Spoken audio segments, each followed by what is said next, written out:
मेरे मित्र अब्दुल रहीम खनखना का नाम आपने सुना होगा, सुने हैं कि नहीं सुने हैं? इतिहास पढ़ने वाले लोग जानते हैं। मुस्लिम होते हुए कृष्ण भक्त थे। अब्दुल रहीम खनखना मुस्लिम होते हुए कृष्ण भक्त थे। उनको बहुत सारी वस्तुएं दान में मिलती थी, वो काम भर रख के बाकी दान कर देते थे। जिसको जो जरूरतमंद है उसको दे दिया करते थे। वो अपने जरूरत की चीजों को रखते थे, बाकी उससे अधिक जो होता था बगल वाले को दे दिए, घर इधर उधर, मतलब अधिक वस्तुएं घर में नहीं रखते थे। कभी ग्रुप में बैठ के बात कर रहे हैं, कोई मित्र कहा यार देखो ना हमारे बच्चे को पैसे की आवश्यकता है, कहीं से जुगाड़ नहीं हो रहा है, और अब्दुल रहीम खनखना के कानों में पड़ा, उनको कहीं से पैसा मिला। वो क्या करते थे कि कम्बल ओढ़ के जाते थे, रात में लपेट के उसके घर में फेंक देते थे, या रास्ते में ये भगवान का दिया हुआ है ना मत कहना, घर ले जाकर खोलना बरकत होगा, इस तरह तरह तरह का बात बना के दे देते थे। तुलसीदास देखे कि अरे ये कैसा दानी है, दान भी करता है। तो आजकल लोग दान एगो चद्दर करेगा तो 6 गो मिल के फोटो खिंचवाएगा, वो पता नहीं चलता है चद्दर दे रहा है कि छीन रहा है। आप ध्यान से देखिएगा, फेसबुक पर अगर पोस्ट होता होगा, एगो केला देगा 6 गो पकड़े रहेगा, वो देवे वाला के भी हार्ट अटैक होने लगता है, लेबे वाला के वो बेचारा ऐसे पकड़ ले, 6 गो कर हाथ पकड़ ले है, ये केला ले लीजिए ना, उसका बाह उखाड़ दीजिएगा, एगो केला के चक्कर में महाराज मत दीजिए। आजकल देने का भी तरीका बदल गया है, वो छुपा के देते थे। तुलसीदास लिख के भेजे, ऐसी देनी देन को कित सीखे हुसैन, जस जस तर ऊंचे उठे तासो नीचे नैन, हाथ तो उठाते हो सिर नीचे झुकाते हो, ऐसा देना तूने सीखा कहां से? समझ गए अब्दुल रहीम खनखना की तुलसीदास तो अंतर्यामी है, हमारी भावनाओं को समझ गए हैं, बातों को समझ गए हैं। लिख के भेजे अब्दुल रहीम खनखना तुलसीदास को, देनहार कोई और है भेजन जो तीन रैन, देने वाला तो कोई और है, जो देना चाह रहा है हम ले नहीं रहे हैं। रात दिन वो प्रयासरत है कि दे दे दे दे दे दे, लेकिन हमारी पात्रता नहीं है कि हम लें। देनहार कोई और है, भेजन जो तीन रैन, दिन रात देने का प्रयास कर रहा है। लोग भरम मुझ पर करे तासो नीचे नैन, लोग समझे कि अब्दुल रहीम खनखना बहुत बड़ा दानी है, इसलिए मेरा सिर झुक जाता है। तुलसी इस संसार में सबसे मिली है भाई, तुलसी इस संसार में आप आए हैं तो सबसे प्यार से, भाईचारा से। चाचा चैनल घुमा भी रहे हैं तो चाचा जी प्रणाम, और समाचार ठीक है ना, नए साल की ढेर सारी शुभकामनाएं आप दीजिए, उनको खुश रखिए। आपसे ऊपर वाले जनरेशन के हैं, आपके जनरेशन के नहीं है जो आप उनसे जुबान लड़ाते हैं। तुलसी इस संसार में सबसे मिलिए भाई, ना जाने के भेष में नारायण मिल जाए, किस रूप में भगवान मिल जाएंगे कोई ठिकाना नहीं है। आपका, आपके परिवार में किसी का तबीयत खराब हुआ, आप अपने मित्र के साथ खूब अच्छा रिश्ता निभाते हैं, और ब्लड की जरूरत पड़ी, आपका मित्र कहता है चलिए ना हम देंगे, वही तो बात है। तुलसी इस संसार में सबसे मिलिए भाई, ना जाने के बीच में वो आपके परिवार के लिए भगवान साबित हुआ, क्योंकि ब्लड देके आपके घर के किसी व्यक्ति का जान बचाया। यही अध्यात्म सिखाता है, और ये खास करके हमारे युवा पीढ़ी जो ऊपर नीचे बैठे हैं, इनके अंदर आ जाए तो एक एक युवा अगर नए साल में संकल्पित हो जाए कि हम अपने जीवन को भी शानदार बनाएंगे, अपनी साथी को भी बेहतर बनाएंगे, अपने करियर को भी बेहतर बनाएंगे, तो गुरुदेव ने जो स्पष्ट लिखा है, बेटे बिहार सोया हुआ शेर है, जिस दिन जगह पूरे देश की दशा और दिशा बदल कर रख देगा, वो दिन दूर नहीं है, और यहीं से परिवर्तन होकर रहेगा। इसी का नाम भारत का अध्यात्म है, यही अध्यात्म है, और इसी के लिए आपको बुलाया जाता है। खान पान को बेहतर बनाने का विज्ञान भी आपको आना चाहिए। बड़ा दुख हुआ, एक हमारे बीच के भाई कल फोन किए, सुबह में हम इसका सुबह भी जिक्र किए थे, भैया मेरी माँ दबाव बना रही है, तुमको नॉनवेज खाना है। घर में सब लोग नॉनवेज खाते हैं, हम 8 महीना से गायत्री परिवार से जुड़े तो छोड़ दिए हैं, बार बार दबाव बनाती है, कहती है कि तुमको खाना ही होगा। बहुत सारी माताएं और गार्जियन सुनते हैं, उनसे भाव भरा निवेदन है कि खान पान में बच्चों पर कृपया दबाव न बनाएं। हाथ जोड़कर प्रार्थना है कि शुद्ध सात्विक भोजन अगर आपका बच्चा कर रहा है तो शारीरिक और मानसिक रूप से स्वस्थ रहेगा। कम से कम उसको भटका के ये नॉनवेज की तरफ न ले जाएं। आप खा रहे हैं, कोई बात नहीं, हम लोगों का कोई दबाव नहीं है, लेकिन भरसक हम लोग चाहेंगे कि आप भी छोड़ दें, क्योंकि ये खान पान डायबिटिक से लेके ब्लड प्रेशर, कोलेस्ट्रॉल से लेके कई ऐसी बीमारियों को जीवन में आमंत्रित करता है। हम कहे कि माता जी को समझाइए, बुझाइए कि माँ आज तुम दबाव बना रही हो कि मेरा बात काट दोगे, नॉनवेज तुम नहीं खाओगे, कल हम दोस्त के संगत में जाएंगे, उस शराब का गिलास रख के कहेगा मेरा बात काट दोगे, एक गिलास पी लो ना, तो क्या मैं उसका बात मानूंगा? माँ दबाव मत दो, क्योंकि हमको जीवन में निकल के यहाँ अगर हम बात नहीं काटे, अपने मनो अनुकूल नहीं चल सके और तुम्हारे कहने के अनुसार ढल गए, तो कल कोई तीसरा व्यक्ति भी मेरे जीवन में आएगा और वो ढालना चाहेगा तो हम तुरंत ढल जाएंगे। आप रिक्वेस्ट तो करिए, कहे कि इतना कहेंगे तो भैया कहे कि तुम्हारे लिए अलग से खाना बनाना पड़ेगा। हम बोले कि पटना में आप रहते हैं तो आपके लिए माँ खाना बना कर देती है, तो नहीं भैया, हम कहे इससे भी मुक्त कर दीजिए और कहिए जिस दिन तुम लोग उल्टे पुल्टे चीज बना के खाओगे उस दिन हम अपना दाल चोखा बना के, दाल चावल चोखा बना के खा लेंगे, या पटना में जो सब्जी जैसे बनाते थे हम बना के खा लेंगे, तुम लोगों पर दबाव नहीं बनाएंगे कि मेरे लिए भोजन बनाओ। हम स्वावलंबी युवा है, हम पुरुषार्थी युवा है, हम वो युवा नहीं है जो पटना के लॉजों में बाकी टाइम काट रहे हैं। खाना खाने का रूटीन है ना, बैठने का, ना चलने का रूटीन है ना, सोने का, ना पढ़ने का रूटीन है ना, जीने का। हम तो वो युवा है कि बालू से तेल निकाल लेंगे, हम तो वो युवा है कि आधे रास्ते पर कोई गिरा होगा तो उसको साथ लेकर मंजिल तक पहुंचा देंगे। हम वो युवा है जिसके अंदर एक बार अध्यात्म के बीज चला जाए तो आए हैं साधारण परिवार से, लौटेंगे पदाधिकारी बनकर इसी भूमि से। हमारे अंदर इतनी ताकत है, लेकिन जगाना होगा, अंदर से झकझोरना होगा, इस युवा को मना करना होगा, इस जिह्वा को कि गलत चीजों पर मत जाओ। आप जिस पूरी जलेबी सुबह के नाश्ते में जिस चीजों का इस्तेमाल करते हैं वो बार बार एक ही रिफाइन में छान कर आपको खिलाया जाता है, उसका भी साइड इफेक्ट है, उसका भी असर पड़ता है आपके जीवन में।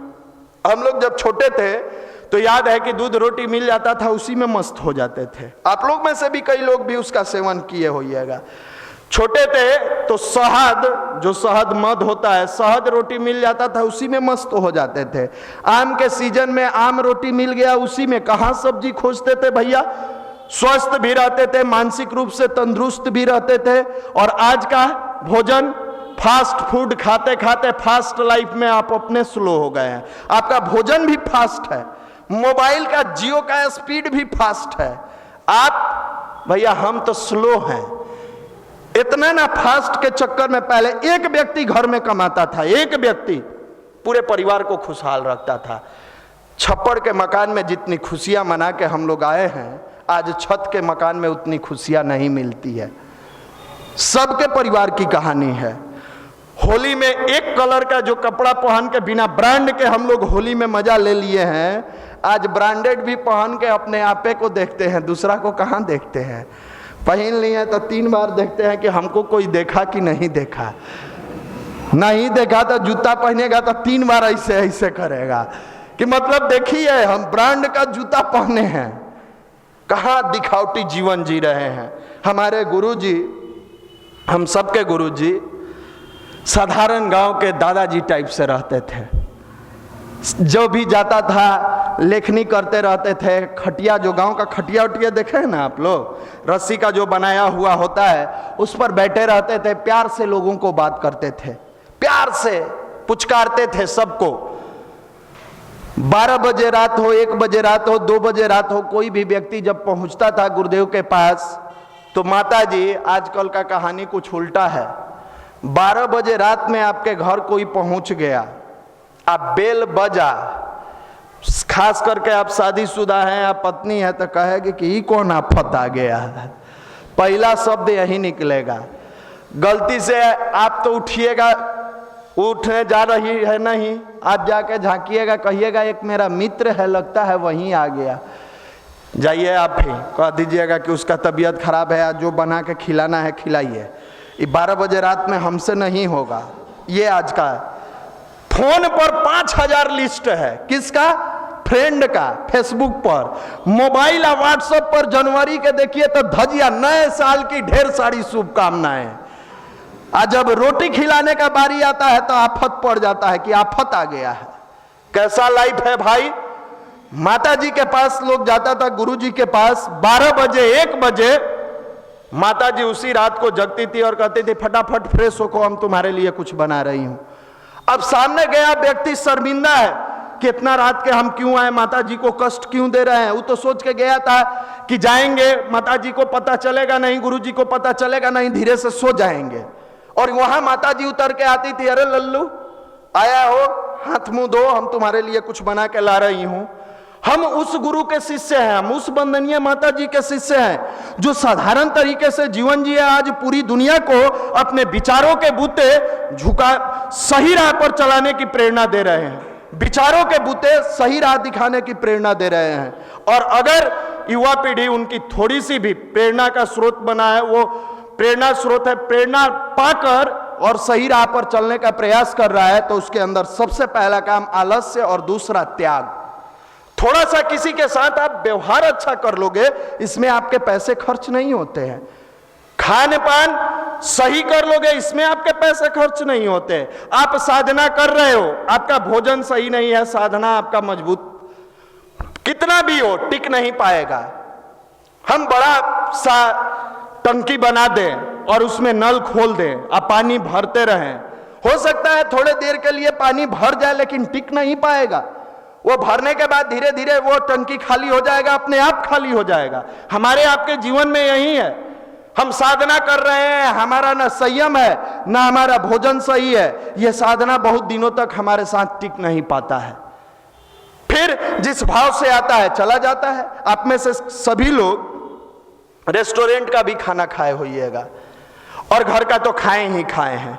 आप ईमानदारी से बताइए कि माँ जो प्यार से बना के रोटी चोखा दे दे, रोटी दाल सब्जी दे दे, चावल दाल सब्जी दे दे, कुछ भी देती थी, उसका जो टेस्ट होता था क्या कभी रेस्टोरेंट के खाने में मिला उस तरह का टेस्ट? अकेला में बैठ के सोचिएगा, ये माँ के प्यार का भाव था। और पेनबेक्स थ्योरी कहता है कि जब किसी चीज को काटते हो और उसके अंदर का कड़ाह निकलता है, उसी के साथ जुड़ जाता है, और जब उसको तुम भोजन के रूप में ग्रहण करोगे तो तुम्हारे जिंदगी में वैसे ही उथल पुथल मचा रहेगा। इसीलिए साइंटिफिक रीजन है कि खाने वाली चीजों को ही खाए, जो काट के खाया जाता है, मार के खाया जाता है, उसको मत खाए। फल फूल सब्जियां ये प्राकृतिक चीज है, माँ का दिया हुआ चीज है, गोद में दिया हुआ चीज है। औषधियां ये माँ का दिया हुआ है। आप देखिए घर में सबसे अधिक पहले चाय बनता था तो किसके? तुलसी जी के पत्ता का।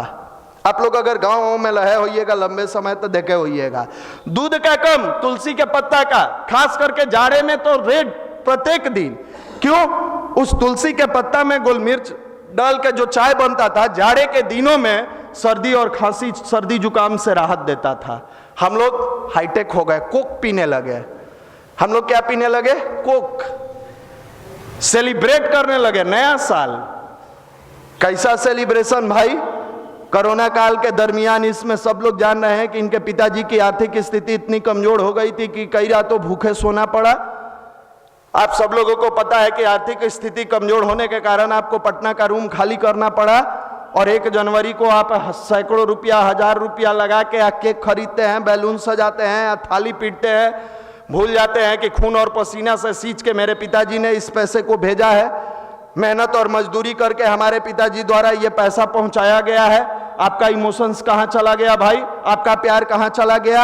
आप यहाँ गैस के सिलेंडर पर भले ही खाना बना लेते हैं, लेकिन आज भी जो साधारण परिवार के हैं, सिंपल परिवार के हैं, उनकी माँ चूल्हे पर, मिट्टी के चूल्हे पर लकड़ी से खाना बनाती है, उनके हाथ में ठंड लगता है, वो कोई रोबोटो नहीं है जो उनको ठंड नहीं लगता है, पैर में मोजा नहीं होता है, जूती पहनने के लिए नहीं होता, फिर भी वो संघर्ष कर रही है कि बाबू पढ़ लेगा तो दुख के दिन दूर हो जाएंगे। और ये बाबू किस लेवल की पढ़ाई कर रहा है भाई? इसका तो मैक्सिमम समय मोबाइल में जा रहा है, इसका अधिकतम समय तो तनाव में जा रहा है, इसका अधिकतम समय तो एंड्रॉयड सेट मोबाइल में गंदे फिल्म और गंदे गाने देखने में जा रहा है, इसका अधिकतम समय तो अपने से अपोजिट सेक्स वाले के बारे में सोचने में जा रहा है। और ये क्या उस माँ बाप का उद्धार करेगा जो अपने बारे में नहीं सोच पा रहा है? ये क्या उस बूढ़ी माँ के लिए नया जीवन देगा जो अपने जीवन से खिलवाड़ कर रहा है? ये क्या उस पिता के बारे में सहारा बनेगा जो अपने बेसहारा बना हुआ है? जिसको खुद पता नहीं है कि हम कहां जा रहे हैं और क्या करने आए हैं, बस टाइम पास कर रहे हैं। मेरे मित्र, इस सबका समाधान जब आप ध्यान करने बैठोगे, मेडिटेशन करोगे, 20 मिनट अपने आप को ईश्वर के नजदीक ले जाकर साधने का प्रयास करोगे, मिलता चला जाएगा। आपके अंदर की एक एक बुराइयां समाप्त होती चली जाएगी। वैसे जैसे किसी पात्र में किसी अन्य कलर को, लाल रंग या पीला रंग या हरा रंग घोल के और डाल दिए। दूर से शीशे के गिलास में आप कभी प्रैक्टिकल कीजिएगा, शीशे के गिलास में लाल रंग घोर के रख दीजिएगा, दूर से देखिएगा, बार बार वो लाल रंग दिखाई देगा। हमारे आपके अंदर वो जो क्लह है, कलमस है, बुराइयां है, निगेटिविटी है, गलत रास्ते पर मन बनाते हैं चलने के लिए, इन सारी चीजों से भर चुका है, ये मस्तिष्क भर चुका है। वैसे जैसे ये गिलास लाल पानी से भरा है, आप कहिए कि इस पानी को भैया साफ कैसे करेंगे? प्रत्येक दिन इसमें साफ पानी थोड़ा थोड़ा डालने का प्रयास कीजिए। जो शीशे के गिलास में लाल रंग है, उसमें डेली थोड़ा थोड़ा साफ पानी डालिए।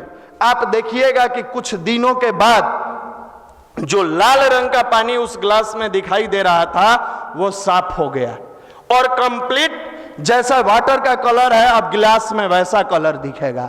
हमारे अंदर कचरा है, निगेटिविटी है, तनाव है, फ्रस्ट्रेशन है, डिप्रेशन है। हम प्रत्येक दिन लगातार बैठ के गायत्री मंत्र इसमें डालना शुरू किए, ध्यान करना शुरू किए और पूरी भाव के साथ गायत्री मंत्र डालना शुरू किए। सूर्य के प्रकाश को देखते हुए कि वो प्रकाश की किरणें हमारे शरीर पर पड़ रही है, हम अंदर से ओजस्वी तेजस्वी हो रहे हैं, उस प्रकाश से हम प्रकाशित हो रहे हैं, हमारा रोम रोम पुलकित हो रहा है। उसी में कभी गुरुदेव के चरणों का ध्यान कीजिए, कभी गुरु जी के तस्वीर का, कभी वंदनीय माता जी का, कभी मां गायत्री का। भाव बदले लेकिन कॉन्सेंट्रेशन वहीं पर रहे। और इस भाव से गायत्री महामंत्र जब करते हैं, लगातार हमारे अंदर जब वो जाना शुरू करेगा, उस पानी की तरह धीरे धीरे हम अंदर से साफ होते चले जाएंगे। हमारी तनाव भी हटेगी, निगेटिविटी भी हटेगा, हमारे मन के विकार भी हटेंगे, हम अंदर से मजबूत भी बनेंगे, हम ताकतवर भी बनेंगे, हमारा विचार भी परिवर्तन होगा। और इसको और मजबूत बनाने के लिए अच्छी पुस्तकों का स्वाध्याय करिए। खास करके युवा पीढ़ी एपीजे अब्दुल कलाम जी की किताब तेजस्वी मन कभी पढ़कर देखना, मेरे सपनों का भारत पढ़ के देखना, अग्नि की उड़ान पढ़कर देखना, कभी गुरुदेव की किताब है हमारी वसीयत और विरासत पढ़कर देखना। हारिए न हिम्मत पढ़ के देखिए, कठिनाइयों से डरिए नहीं लड़िए पढ़ के देखिए, मना स्थिति बदले तो परिस्थिति बदले पढ़ के देखिए, सफलता के 3 सूत्र साधन पढ़ के देखिए, सफलता के 7 सूत्र साधन पढ़ के देखिए। ये गुरुदेव की लिखी हुई किताबें हैं, आपके जीवन को आंदोलित कर देगा। आप सोचते हो कि हम मोबाइल का वीडियो देख के अंदर से आंदोलित हो जाते हैं, वो डुप्लीकेट है। अगर आप चाहते हो अंदर से एनर्जेटिक बन जाए, आंदोलित हो जाए, तो कभी अपने गुरुवर के साहित्य पढ़कर देखना। आप अगर रात में पढ़ोगे, उसी समय आपको बेचैनी होने लगेगा। अगर रियल में युवा हो कि हमने कहां अपने जीवन को बर्बाद कर दिया, हमने कहां अपने समय को गिरा दिया, बेकार कर दिया, हमको तो पहले जुड़ जाना चाहिए, हमको तो पहले ये साहित्य मिल जाना चाहिए। और तब आपके मन में जब ये टीस आए, उस दिन समझना कि आप रियल में युवा हो, वरना ये जींस और टी शर्ट से कोई युवा नहीं होता। ये कपड़े से वस्त्र क्रांति हो सकती है, लेकिन जब अंदर अच्छे विचार जाते हैं तब विचार क्रांति होती है। और गुरुदेव का नारा था, ये विचार क्रांति अभियान है। ब्रांड यहां कोई आपका नहीं देखता है, गेरुआ वस्त्र किस ब्रांड का आता होगा हमको नहीं पता है, लेकिन उस स्वामी विवेकानंद जब गेरुआ वस्त्र पहनकर अमेरिका जाते हैं, तो वहां के लोगों को ललकार कर और ये दिखा देते हैं कि ब्रांड का दुनिया नहीं है, व्यक्तित्व का दुनिया है। और जब व्यक्ति सही राह पर चलता है तो उसका व्यक्तित्व शानदार बनते चला जाता है, और उसी का नाम भारत का अध्यात्म है। और यही यह युवा प्रकोष्ठ विगत 25 वर्षों से आपको सिखा रहा है।